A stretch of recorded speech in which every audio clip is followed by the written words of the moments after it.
திரைத்துறையில் 50 வருஷம் நிறைவு பண்ணதுக்காக நடிகர் அர்ஜுன் அவர்களுக்கு சென்னை எம்ஜிஆர் யூனிவர்சிட்டி கௌரவ டாக்டர் பட்டம் வழங்கியிருக்காங்க. இதை வழங்கினது யாருன்னு பார்த்தீங்கன்னா, மத்திய ஒன்றிய இணையமைச்சர் எல் முருகன் அவர்கள்.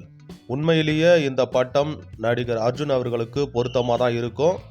ஏன்னா நடிகர் அர்ஜுன் அவர்கள் ஆரம்ப காலகட்டத்திலேருந்து இன்னைக்கு வரைக்கும் நிறைய சோஷியல் அவேர்னஸ் கொடுக்குற மாதிரி திரைப்படங்களை தான் நடிச்சிருக்காரு.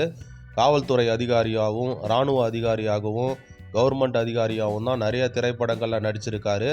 அப்படி மக்களிடையே ஒரு நல்ல மரியாதையை பெற்றவர் ஆக்ஷன் கிங் அர்ஜுன் அவர்கள். மிகப்பெரிய நடிகர்கள் நடிக்க வேண்டிய திரைப்படத்தை கூட இவர் மிக சிறப்பாக நடித்து கொடுப்பாரு. அந்த விதத்தில் ஆக்ஷன் கிங் வேற லெவல் தான்.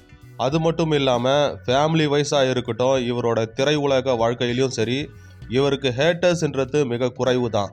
எல்லாருமே இவரை விரும்பி இவரோட திரைப்படங்களை பார்ப்பாங்க. இன்னும் குறிப்பாக சொல்ல போகணும்னா, நடிகர் விஜயகாந்தும் ஆக்ஷன் கிங் அர்ஜுனும் 90s கிட்ஸோட ரொம்ப ஃபேவரட்டான நடிகர்கள்னே சொல்லலாம்.